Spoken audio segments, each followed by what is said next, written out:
Hello Hasik, once again a very good morning to you. Welcome to our geography class जिसमें हम लोग पढ़ रहे हैं अपना चैप्टर एयर और आज है इसका पार्ट 2। तो जो भी रिमेनिंग टॉपिक्स हैं वो आज हम लोग कवर करेंगे। बहुत ही इंटरेस्टिंग सा चैप्टर अपना चल रहा है। बहुत सारी ऐसी चीज़ इसमें पढ़ रहे हो जो कि ऑलरेडी पढ़ी हुई हैं, ऑलरेडी समझी हुई हैं। चलते हैं अपने चैप्टर की तरफ और देखते हैं आज हमें यहाँ पर क्या क्या पढ़ना है, बहुत ही कंसंट्रेशन के साथ। जिस तरीके से कल तुम पढ़ाई किए थे, ठीक है, उसी तरीके से आज करनी है, क्योंकि कल तुम सब कुछ समझा दिए थे एकदम मजे से। चलो भैया, आज पहला टॉपिक जो रहने वाला है अपना वो है weather and climate. Is it going to rain today? Will it be bright and sunny today? How many times have you heard this from anxious cricket fans speculating the fate of a one day match? कह रहे हैं जब कोई cricket match होता है तो जो हमारे क्रिकेट फैंस होते हैं वो ये सोचते रहते हैं भाई साहब क्या होगा, आज क्या बारिश हो जाएगी।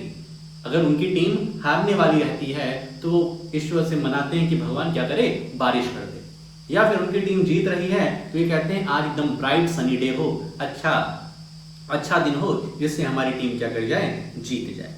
If we imagine our body to be a radio and mind its speaker, weather is something that fiddles with its control knob.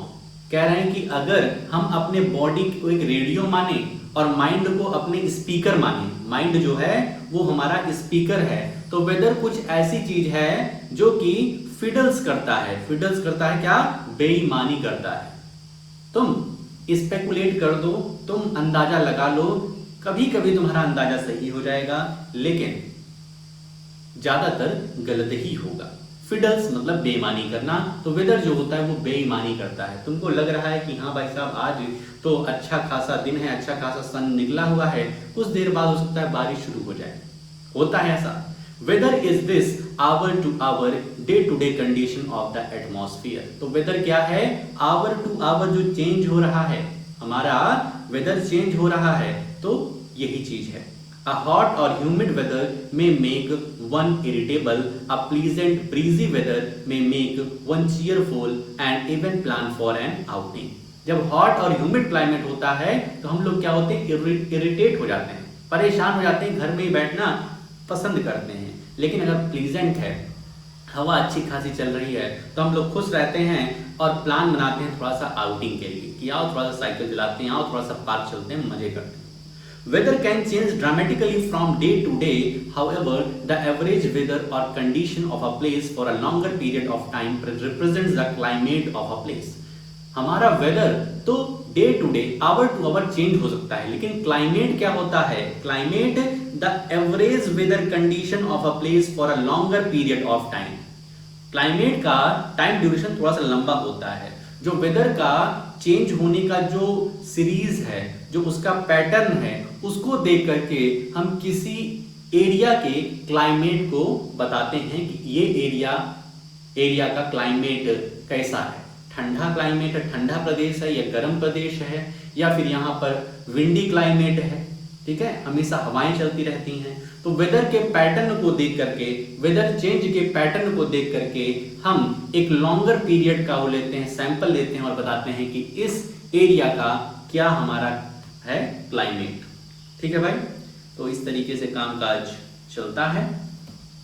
अगला चलते हैं।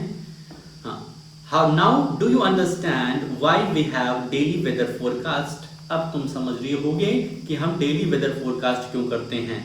ठीक है, क्योंकि वेदर डेली चेंज होता रहता है भाई। Weather hour to hour change हो सकता है। अब एकदम ब्राइट सनी है, क्लाउडी हो जाए, उसके बाद पानी बरसने लगेगा, वापस से धूप हो जाएगी, ऐसा कई बार होता है। Temperature, the temperature you feel every day is the temperature of the atmosphere. जो हम टेम्परेचर फील करते हैं, कहते हैं आज बहुत ही ज्यादा गर्मी है, तो बहुत ही ज्यादा गर्मी है, इसका मतलब हमारा एटमॉस्फेयर जो है आज गर्म है। हमारे एटमॉस्फेयर में ज्यादा हीट ट्रैप है, हमारे एटमॉस्फेयर में आज ज्यादा कार्बन डाइऑक्साइड गैस हो गई है। ठीक है, समझ रहे हो ना?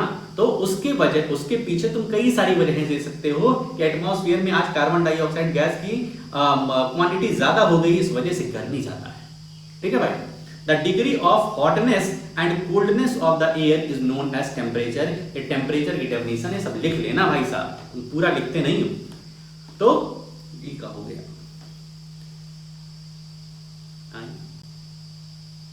ई क्या हो गया,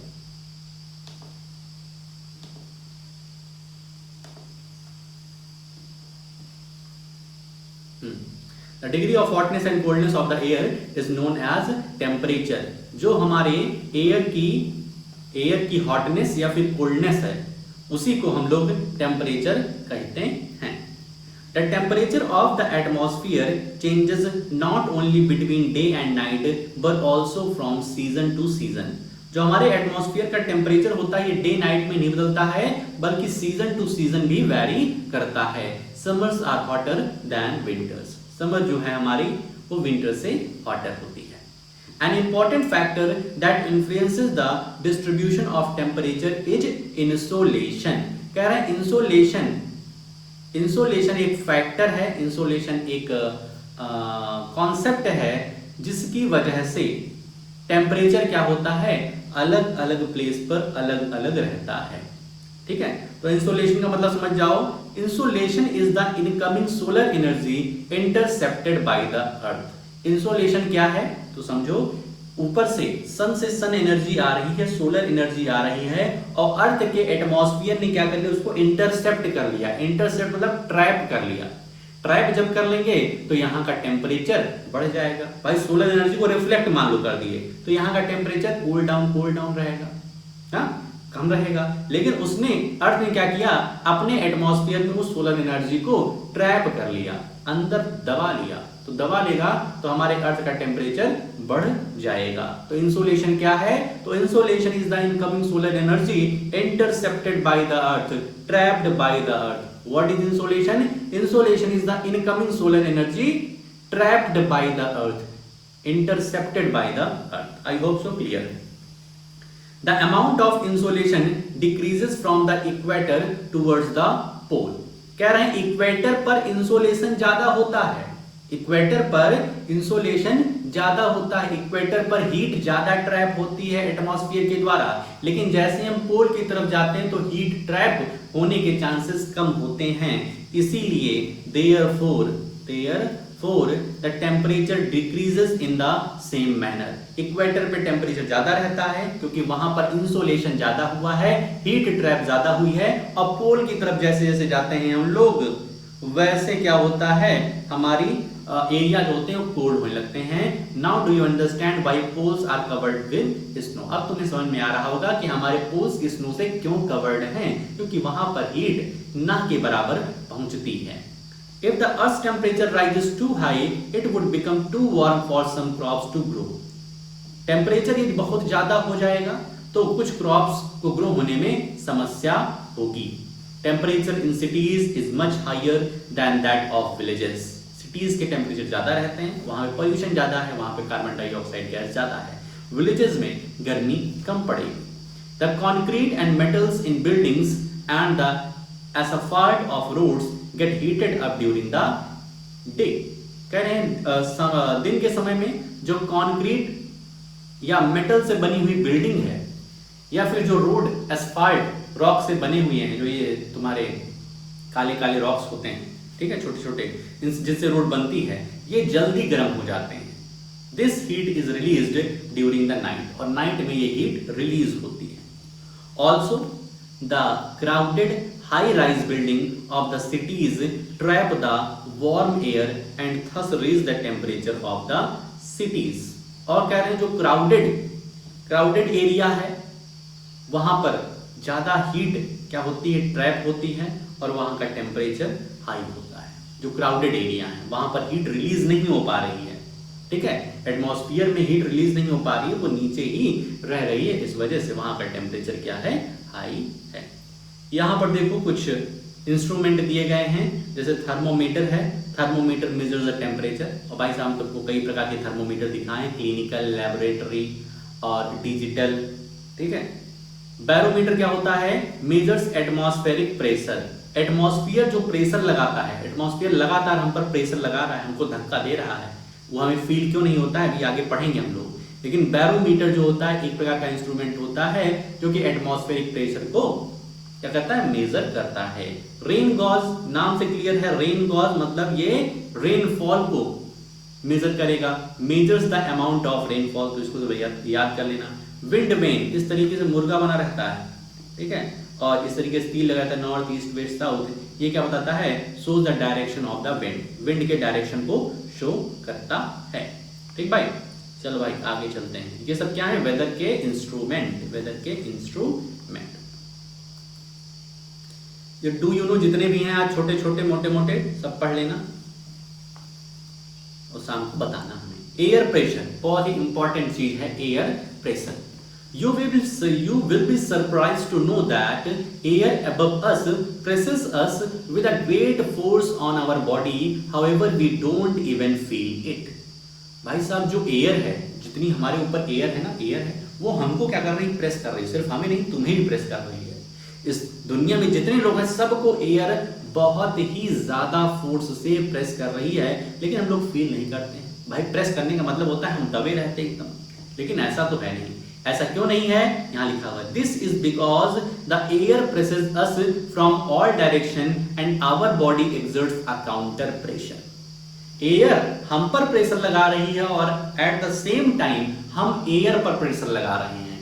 दोनों लोग एक दूसरे पर प्रेशर लगा रहे हैं, इस वजह से प्रेशर मिलके कैंसिल हो जा रहा है। एक प्रेशर इधर लग रहा है, एक प्रेशर इधर लग रहा है, दोनों एक दूसरे को कैंसिल कर दे रहे हैं। ध्यान रखना, चारों तरफ से हमारे ऊपर प्रेशर लगा रही है, तो हम चारों तरफ से हम भी एयर पर प्रेशर लगा रहे हैं, तो प्रेशर क्या होता है, नलिफाई हो जाता है, वो एक दूसरे को काउंटर कर देता है। ध्यान रखना, ये मजाक नहीं चल रहा भाई साहब, सही है। अभी देखना, air pressure is defined as the pressure exerted by the weight of air on the earth surface. As we go up the layers of atmosphere the pressure falls rapidly. जैसे जैसे हम यहाँ पर जमीन पर हैं तो एयर हम पर ज्यादा प्रेशर लगा रही है, जैसे जैसे हम लोग ऊपर उठते जाते हैं, एरोप्लेन से मान लीजिए ऊपर उड़ गए तो ऊपर कम प्रेशर लगेगा।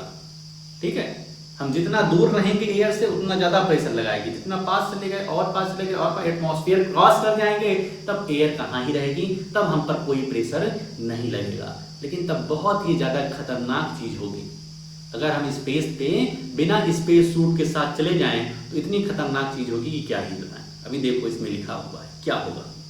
The air pressure is highest at sea level and decreases with height। Air pressure सबसे ज्यादा कहाँ होगा, जो सबसे ज्यादा गहरा प्लेस हो, ऑल ओवर द वर्ल्ड में सबसे ज्यादा गहरा प्लेस हो, वहां तुम चले जाओ, वहां पर एयर प्रेशर बहुत ही ज्यादा रहेगा।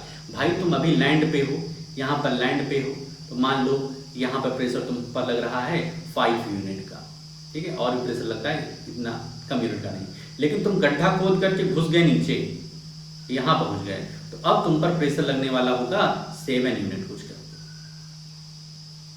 ठीक है, 7 यूनिट करके। लेकिन अगर तुम ऊपर उठ जाओ तो 3 यूनिट करके कुछ लगेगा। बात को समझ रहे हो कि जैसे जैसे तुम नीचे घुसोगे वैसे वैसे प्रेशर बढ़ जाएगा और ऊपर की तरफ जाओगे तो प्रेशर घट जाएगा।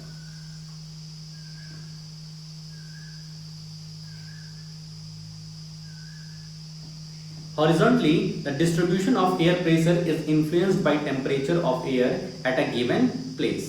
करें हॉरिजॉन्टली की बात करें, ये तो हम वर्टिकली की बात कर ली, गड्ढा खोद करके नीचे घुस जाएंगे तो प्रेशर ज्यादा हो जाएगा। यदि ऊपर उड़ गए, यदि हम ऊपर एरोप्लेन चले गए, मतलब ऊपर चले गए, तो प्रेशर एयर प्रेशर कम हो जाएगा। लेकिन अगर हम हॉरिजॉन्टली चल रहे हैं, ऐसे सड़क पे चल रहे हैं, अपने जमीन पर ही चल रहे हैं, तो जहां का टेम्परेचर जो है वो टेम्परेचर पर डिपेंड करेगा कि प्रेशर ज्यादा रहेगा कम रहेगा। In areas where temperature is high the air gets heated and rises, this create a low pressure area.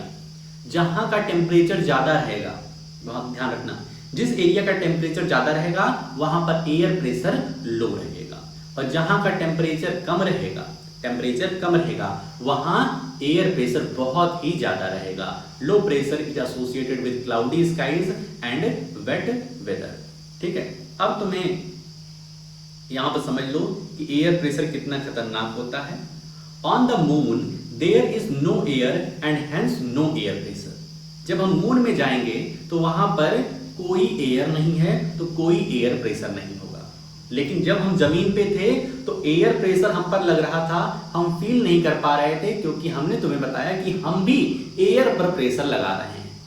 तो जब हम मून पर पहुंच गए ऐसे ही घूमते टहलते बिना किसी अपने स्पेस सूट के, तो अब एयर प्रेशर तो नहीं है, लेकिन हमारी बॉडी प्रेशर लगाएगी ही लगाएगी, ठीक है, क्योंकि हमारी बॉडी तो वहां पहुंच गई ना। तो क्या होगा, astronauts have to wear special protective space suits filled with air when they go to the moon. जब मून जाते हैं तो एक स्पेस सूट पहनते हैं जिसमें ढेर सारी एयर भरी रहती है, ढेर सारी एयर भरी रहती है। वो क्यों? क्योंकि जो हमारा प्रेशर बाहर की तरफ लग रहा है उसको काउंटर करने के लिए कोई होना चाहिए। अगर ऐसा नहीं होगा तो हमारी जितनी नसें हैं, नसें में खून दौड़ रहा है, वो नसें को फाड़ करके बाहर निकल जाएगा खून, तुरंत डेथ हो जाएगी अगर स्पेस सूट से 1 मिली सेकेंड के लिए भी हम लोग बाहर निकले।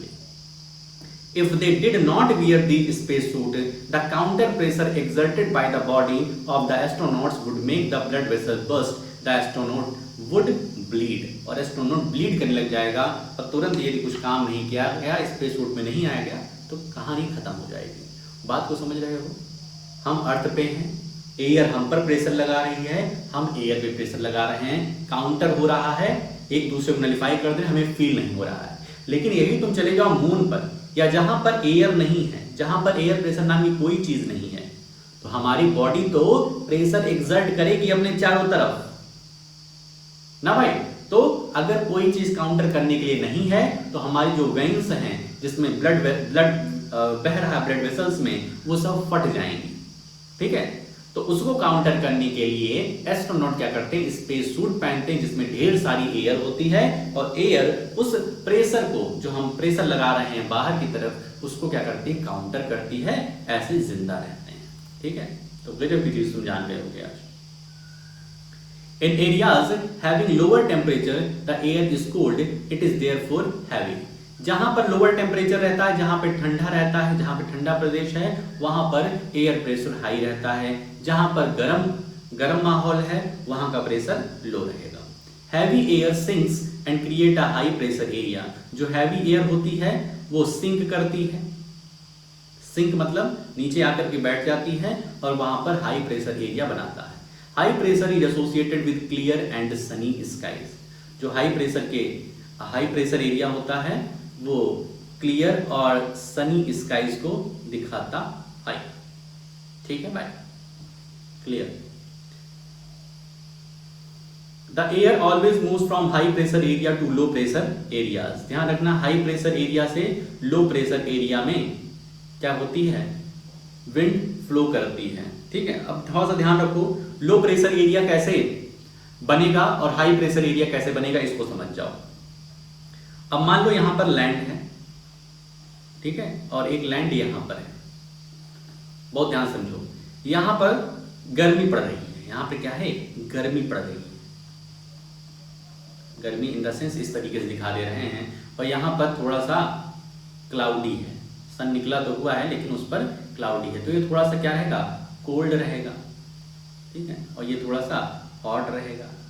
जब यहाँ की एयर, बहुत ध्यान सुनो, जब यहाँ की एयर पर सन की रेज ज्यादा पड़ रही है तो एयर क्या हो जाएगी, हॉट हो जाएगी, एयर हो जाएगी हॉट, और जो हॉट एयर होती है वो ऊपर की तरफ भागती है।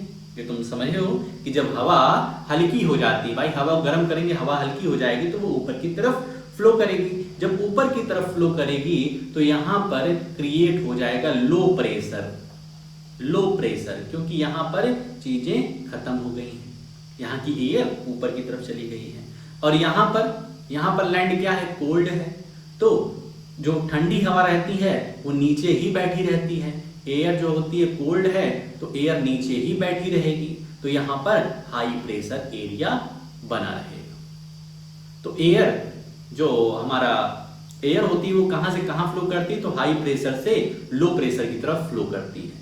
इसको याद करने रटने की जरूरत नहीं है, इसको तुम वही लैंड ब्रिज और सी ब्रिज से समझ लो कि जब हॉट एयर होगी तो ऊपर की तरफ भागेगी, तो इधर से ठंडी ठंडी हवाएं इधर की तरफ आएंगी, तो हाई प्रेशर से लो प्रेशर एयर क्या हो रही है, मूव हो रही है। चलते हैं अपने टॉपिक पे वापस, विंड को समझते हैं। ठीक है, ये जो हम पिक्चर के फॉर्म में बनाए थे, ये आई होप सो कि तुम्हें समझ में आ गई होगी। ठीक है, कि आ गया होगा कुछ तो है। Wind, the movement of air from high pressure area to low pressure area is called wind. जब हमारी एयर हाई प्रेशर एरिया से लो प्रेशर एरिया मतलब ठंडे से गर्म की तरफ भाग रही है, तब भाई साहब उसको हम कहते हैं wind. You can see wind at work as it blows dry leaves down the pavement or uproots trees during a storm. ठीक है, कह रहे हैं कि तुम देखे होगे कि जब बहुत ही तेज आंधियां चलती हैं, बहुत ही तेज आंधी चलती है या हवा चल रही है, तो ड्राई लीव्स को तुम गिरते हुए या फिर पूरे के पूरे पेड़ को उखड़ते हुए देखे होगे। Sometimes when the wind blows gently, you can even see it blowing away smoke or fine dust. कह रहे कभी कभी विंड जब जेंटली मूव करती है, मतलब आराम से मूव करती है, तो तुम स्मोक और छोटे छोटे डस्ट पार्टिकल्स को उड़ते हुए देखोगे। हवा को नहीं देख सकते हो, बस इन्हीं को देख करके फील कर सकते हो कि हाँ भाई कुछ काम तो हो रहा है। ठीक है, At times wind can be so strong that it is difficult to walk against it. कभी कभी विंड इतनी स्ट्रांग हो जाती है कि उसके खिलाफ चलने में दिक्कत हमें होती है। You must have experienced it is not easy to hold an umbrella on a windy day. और कभी कभी ये तुम देखे होगे कि विंडी डे अगर बहुत ही तेज आंधी चल रही है तो अम्ब्रेला को होल्ड कर पाना बहुत ही टफ होता है। Think of some other examples when strong winds have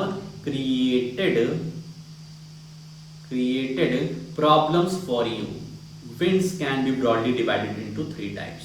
कह रहे हैं विंड हमारे लिए बहुत ही दिक्कत बना देती है, और विंड को हम लोग कितने पार्ट्स में, 3 टाइप्स में डिवाइड कर सकते हैं। ठीक है, कौन कौन सी विंड होती है? परमानेंट विंड, एक है परमानेंट विंड, एक है सीजनल विंड, और एक है अपनी प्यारी सी लोकल विंड। ठीक है, लोकल विंड। तो परमानेंट विंड क्या है? The trade winds. Trade winds मतलब होती है ऐसी विंड्स जो अपने साथ क्या ले आए, कुछ ट्रेड करते हुए लेके आए, मतलब कुछ क्लाउड को उड़ाती हुई लेते आ रही हैं, तो उनको ट्रेड विंड कहेंगे ना, किसी को इधर से उधर ले जाता है। Trade wind westerlies and easterlies, west में रहने वाली विंड और ईस्ट में रहने वाली wind are the permanent winds. These blow constantly throughout the year in a particular direction. मतलब ये constantly flow करती है। परमानेंट मतलब constant, जो परमानेंट हो, constant मूव कर रहे हैं थ्रू द ईयर, उसको हम कहेंगे परमानेंट विंड। इसमें ट्रेड विंड्स, वेस्टरलाइज और ईस्टरलाइज है। दूसरा है सीजनल विंड्स, ऐसी विंड्स जो सीजन में फ्लो करें। These winds change their direction in different seasons. Season to season ये विंड क्या करती हैं, वैरी करती रहती हैं। For example monsoon in India. ठीक है, मॉनसून इन इंडिया, जब मॉनसून आते हैं, मॉनसून जब बारिश का मौसम आता है, तब सीजनल विंड्स की हेल्प से मॉनसून हमारे पास आता है। तीसरा है local winds. These blow only during a particular period of the day or year in a small area. अब लोकल कहते हैं ना, लोकल में हमें जाना है, लोकल मीन्स आसपास, तो स्मॉल एरिया में जो डे टू डे या फिर एक साल की बात करें तो उसमें जो एयर फ्लो, जो विंड ब्लो हो रही है, उसको हम लोकल विंड कहेंगे। लोकल विंड का मतलब ऐसी विंड जो कि किसी पर्टिकुलर पीरियड में ब्लो करे, हमेशा ब्लो ना करती रहे। ठीक है, हमेशा ब्लो करेंगे तो वो हो जाएंगे permanent wind. Season to season very करेंगे तो वो सीजनल विंड, और किसी पर्टिकुलर टाइम पर ब्लो करे तो उसको हम कहेंगे local wind. For example land and sea breeze. Land और सी ब्रीज तो अच्छे से कॉन्सेप्ट तुम समझे हो, कई बार समझे हो। Do you recall the hot and dry local wind of northern plains of India? It is called लू। जो हमारे नॉर्दर्न प्लेन्स में लोकल विंड बहती है समर के समय में, उसको हम क्या कहते हैं, लू बह रही है भाई साहब, लू। ये साइक्लोन का टॉपिक जो है, ओडिशा में साइक्लोन जो आया था 1999 में, उसको जरा पढ़ लेना किससे क्या क्या दिक्कतें हुई थी। अब अपना लास्ट टॉपिक मॉइस्चर, इस चैप्टर का last. Moisture, when water evaporates from land and different water bodies it becomes water vapour. जब कभी किसी वाटर बॉडी से, लैंड पर कुछ वाटर पड़ा हुआ है या किसी वाटर बॉडीज में कुछ वाटर है, वो जब इवेपोरेट होता है और जाकर के एयर में मिक्स होता है तो मॉइस्चर को क्रिएट करता है। Moisture in the air at any time is known as humidity. और मॉइस्चर यदि एयर में है तो उसको हम लोग ह्यूमिडिटी कहेंगे। When the air is full of water vapour we call it a humid day. जब हमारा एक ऐसा दिन जिसमें एयर में बहुत ही ज्यादा मॉइस्चर दिखे, एयर में बहुत ही ज्यादा वाटर वेपर हमें दिखाई दे, तो हम कहते हैं आज बहुत ही ह्यूमिडिटी है। ठीक है, आज बहुत ही ज्यादा ह्यूमिडिटी है, मतलब एकदम चिपचिपा, जैसे शरीर एकदम चिपचिपी जैसे लगती है, तो उसी समय उसको ही ह्यूमिड डे कहते हैं।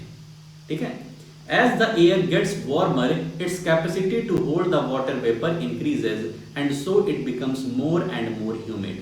अगर एयर जो है ज्यादा से ज्यादा वार्म हो रही है तो एयर जब वार्म होगी तो एयर पार्टिकल्स में बहुत ज्यादा क्या हो जाएगा, स्पेस क्रिएट हो जाएगा। तो जो वाटर वेपराइज होकर के जाएगा उसी उसमें क्या कहते हैं गैप में फिल हो जाएगा, तो हमारी एयर हैवी हो जाएगी। एयर के पास क्या हो जाएगा, वाटर के जो पार्टिकल्स हैं वो ज़्यादा हो जाएंगे और हमारा जो एटमॉस्फेयर है, वो क्या हो जाएगा, एकदम ह्यूमिड हो जाएगा।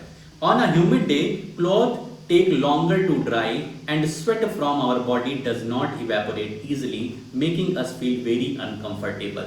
तो भाई साहब गर्मी बहुत हो चल जाता है, लेकिन अगर ह्यूमिड इन्वायरमेंट होता है तब मज़ा नहीं आता, क्योंकि हमारा जो पसीना होता है, स्वेट होता है, वो इवेपोरेट भी नहीं हो पाता है, तो हमें एकदम चिपचिपा सा लगता है, बहुत ही अनकंफर्टेबल उस समय फील होता है। ये मन करता है बार बार नहाते ही रहें।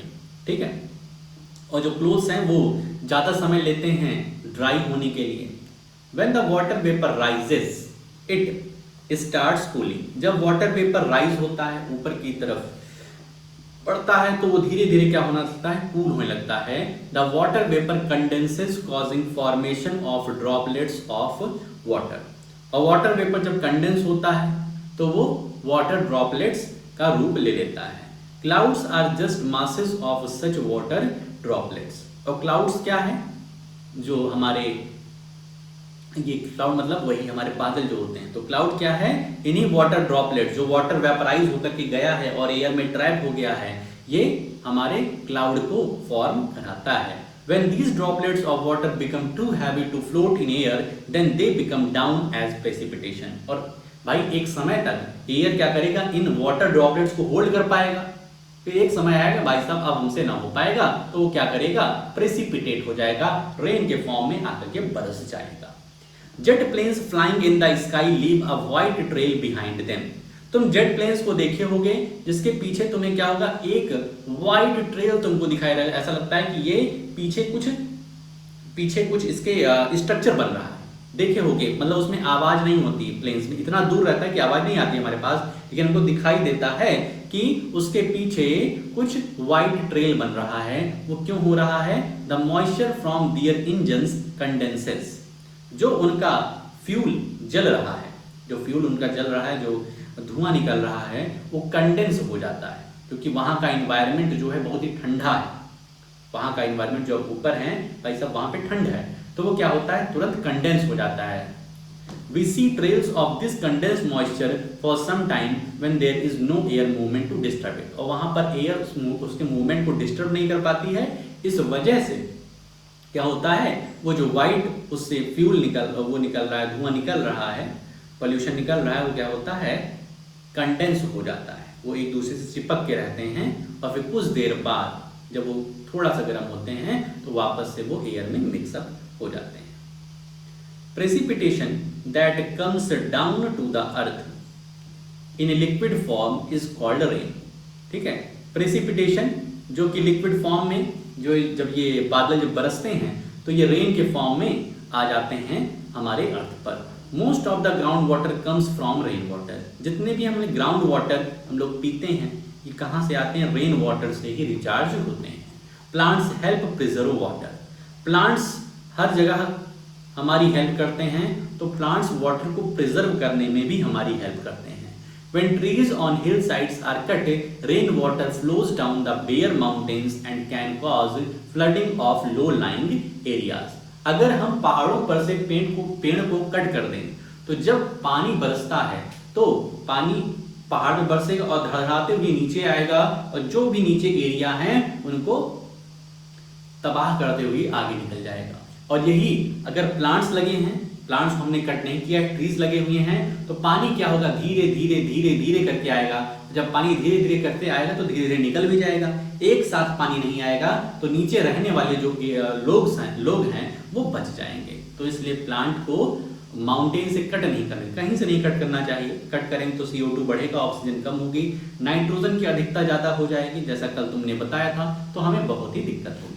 On the basis of mechanism, there are 3 types of rainfall: the convectional rainfall, the orographic rainfall, and the cyclonic rainfall। तो 3 तरीके के हमारे पास रेनफॉल है। अभी सिर्फ नाम याद कर लो, अभी इसको जानना उतना जरूरी नहीं है। कन्वेक्शनल रेनफॉल, ओरोग्राफिक और साइक्लोनिक, ठीक है। Rainfall is very important for the survival of plants and animals. It brings fresh water to the earth's surface। Rainfall बहुत ही important है, किसके लिए, प्लांट्स और एनिमल्स के लिए, क्योंकि रेनफॉल जहाँ नहीं होती है हम ग्राउंड वाटर से बहुत दिन तक काम नहीं चला सकते हैं, ठीक है। तो रेनफॉल होती है तब हमारे एनिमल्स और प्लांट सर्वाइव कर पाते हैं, हम सर्वाइव कर पाते हैं। If rainfall is less, water scarcity and drought occur। Rainfall कम होगी तो सूखा पड़ जाएगा, वाटर की कमी हो जाएगी। On the other hand if it is more, floods take place. और अगर रेन ज़्यादा हो गई, प्रेसिपिटेशन ज़्यादा हो गई, तब पर भी दिक्कत है, फ्लड्स आ जाता है, ठीक है, बाढ़ आ जाती है और बहुत ही जान माल का नुकसान होता है। तो इस तरीके से अपना ये प्यारा सा चैप्टर हो जाता है यहाँ पर खत्म, ठीक है। अब तुम्हारा काम रहेगा कि एक प्रॉपर सी अच्छे से रीडिंग कर लेना और जो भी इंपॉर्टेंट पॉइंट्स तुमको नज़र में आए, डू यू नो, और जितने भी छोटे छोटे आर्टिकल्स हैं जो कि हमने छोड़ा हुआ है, वो साइड आर्टिकल्स हैं, उनको एक बार पढ़ लेना, उसकी कहानी हमको सुनाना। जैसे साइक्लोन का उड़ीसा का केस है जो कि 1999 में आया हुआ था, तो ये सब चीज़ें हमें शाम को बताना। तो आज के लिए अपने इस वीडियो में हम लोग इतना ही रखते हैं, मिलते हैं नेक्स्ट वीडियो में।